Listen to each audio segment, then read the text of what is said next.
All right. All right. So we're here. Cheers. Cheers.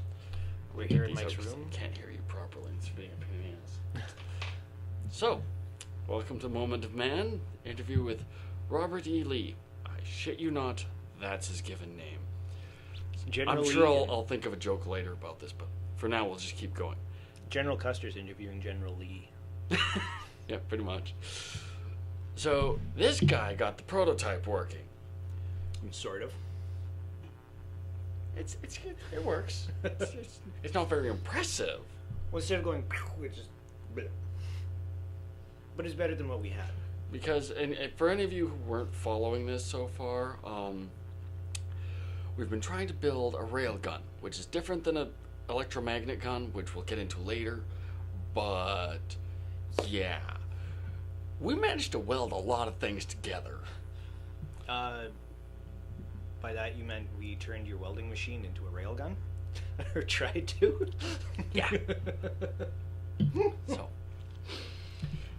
if you've been around the internet and looked up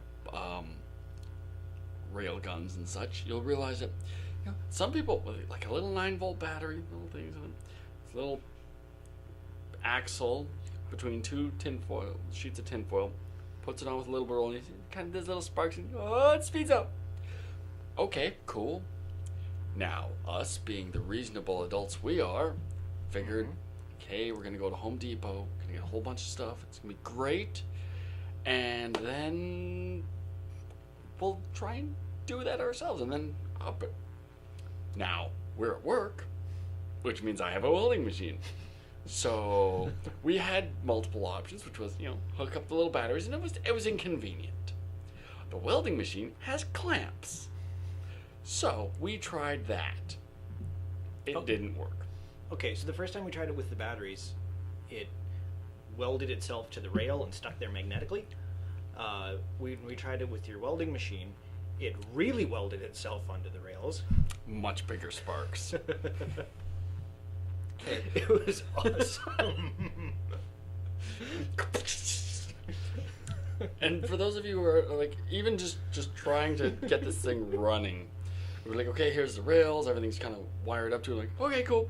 Take our little projectile, whee! But you don't want to get your hand. You try and get this thing to go on there, just.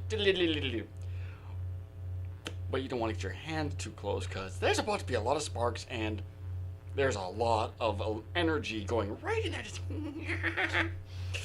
Well, when you use a welding machine, you've only got about 35 volts, but you have, over 100 amps, don't you?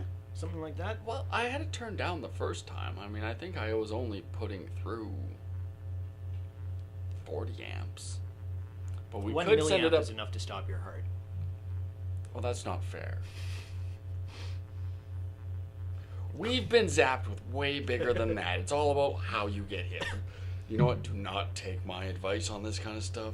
I'm alive, and there's no good explanation for that. I once zapped myself with 600 volts on purpose with a machine I built entirely to zap myself with 600 volts.